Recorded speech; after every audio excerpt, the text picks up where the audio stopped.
50 and fabulous.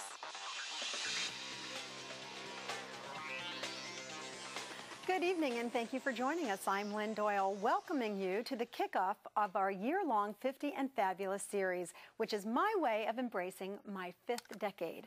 All year, we're going to be introducing you to women who are my age or older, but who have never been better, and they're going to share their secrets on living life to the fullest at a more mature age. You know, if you've left the 20s, you've left the 20s. That is a reality. So how can you be your best 30-year-old, or how can you be your best 40-year-old or 50-year-old?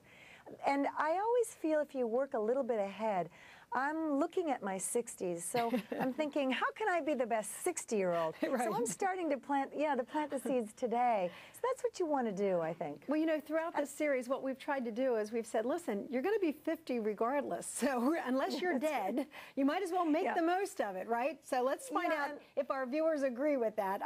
Diane has called in, and she's waited very patiently. Diane, it's great to have you with us on this 50 and Fabulous show. How are you? Hi, Diane. Fine. How are you? I'm great, thank you. 50 and hopefully somewhat fabulous. How about yourself? I am 50 and fabulous, and for the first time I'm admitting to my husband, who I'm married to for 4 years, that I am 50 and fabulous. You never told him how old you were? Yes. How'd you get away with that? Well, because I am fabulous. I've always worked out. I've always avoided the sun. I never walk out of the house without sunblock, and I've taught my children and my grandchildren to do the same thing. Yep. It's a #1 beauty secret. It really is. It really is. We are doing a series called 50 and Fabulous, and you, my friend, fit the bill tremendously. What is your secret? You look better now than you ever have in your entire life. I probably feel better than I ever have in my life. I honestly, everything about my life right now is because I got my hormones balanced. And I know that sounds funny, but I think that women are just so struggling, not with aging, but with not feeling well. Women do not feel well. And I know this because I lecture around the country on Saturday afternoons, and it's always amazing to me that 2,000 or 3,000 women will come on a Saturday afternoon just dying for some kind of clarification about how to feel well in this passage. When we start losing our hormones, you can't sleep, and you have night sweats and hot flashes and body itches and depression, and you gain weight for no reason. So to get it all put back together again without drugs, with real natural hormones, has been one of the greatest things that I've done for myself, and it's made aging actually something that I'm enjoying probably more than any other passage of my life so far. You know, people might find that somewhat surprising, even shocking, to say that a woman in Hollywood is actually enjoying aging, and yet you make it look so easy. It wasn't easy, though. It was quite a struggle for you. Your health was something that you had to take in hand and take control of and become your own self-advocate, was it not? Well, you know, when I was diagnosed with cancer 8 years ago, breast cancer, I was stunned, because I said to myself, I've never smoked a cigarette in my life. I never drank to excess. I've always exercised. I've always eaten right. I've never abused pharmaceutical drugs, never did recreational drugs. Had a lot of therapy to undo the demons of my past. I thought, if I can get cancer, then we're all at risk. And that's what this new book is about, is what is going on, that the cancer is such an epidemic. And because you wanted the answer to that, you actually started on this journey to learn about the body, your body in particular, and then other people's bodies as well. Is the business climate, the environment different for women who are making their way either as lawyers or really in any profession? Do you think it's different now? I think it is. I know it's better. It couldn't be worse, because it was very tough. But I don't think we're home free. I think women always have to be careful, and it's regrettable. We have to be careful about how we're perceived. There was an article in the paper about all of the ways in which Hillary Clinton was being judged. Right. You know, her jewelry, her makeup, her hair, her clothes, her this, you know, whether she, you know, showed emotion, and the different categories that women have to qualify and excel in order to be taken seriously is very different from men. And even women judge other women. Well, I was just going to ask you that because we find so many times that the harshest critic of women in leadership roles are other women. Yeah, it's true. It is true. I'm a 50-year-old woman, and things are starting to go south on my face. So my jowl area is starting to sag a little bit. And I've always had really nice skin, and, you know, I wondered, you know, what can I do to camouflage or put something on my face to, like, tighten it up? Well, there's nothing you can put on your face that's going to tighten it up. But if you make sure that you have a foundation or a tinted moisture cream that is really gives you a smooth look, and use blush to get your attention away from whatever's bothering you here, and make sure you line. Do you do your eyes?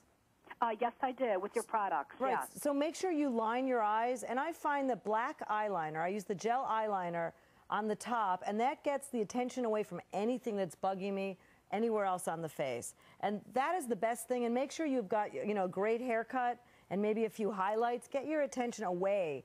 And earrings. Can I Jewelry ask you one thing about a haircut? Like, I've let my hair grow out, like, longer, and I'm 50. Do you think longer hair is, like, good for older women or no? I got long hair. I'm the ponytail girl. I have long hair.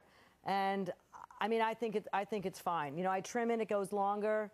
So I happen to think it looks great. All right. Thanks, Kathy. All right. Thank you very kindly. I love you, Bobby. Thank you. Thank you. Do you find that, like many of us, as we've gotten older, we have been able to put away those stereotypes and just accept ourselves and love ourselves for who we are, warts and all, so to speak?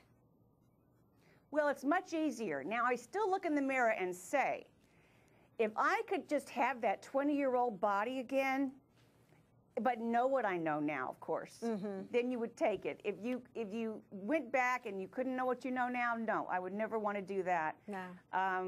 It's just this, and what happens with your mind and your soul and your life is too worthwhile and too much to give up. Exercise, get rid of it? Is there something that we can do? I know you can't spot reduce, but is there something we can do in terms of diet to get rid of that belly fat? Yes. What you have to remember is losing 2 inches around your waist is so critical. So how do you do that? How do you get rid of that dangerous internal visceral fat? First thing you remember is exercise, believe it or not. If you don't even drop a pound, if you just start walking, we're talking about a 30-minute, 40-minute a day walking program, researchers have shown that you can lose inches around your waist, may not tip the scale because you're building muscle. Critical thing at menopause or around 50, you're going to start losing muscle mass. You don't want to do that. So if you work out, walking, which is going to start shrinking the inches around the waist, start working with weights. Building muscle mass is going to actually reduce visceral fat, believe it or not, because your metabolism speeds up. We need to sometimes put ourselves first. We do, because how can we be there for our families, for our children, if we're not in good health? And we haven't thought about ourselves at some point. Because women are out there multitasking and doing everything they can for everybody else, and they need to stop and think, hey, it's my turn. I think that's something when you get to be 50 or older, is that it is your turn. It is. Life is to be enjoyed. And I think experiencing something as traumatic as breast cancer, I really realized the importance of the moment.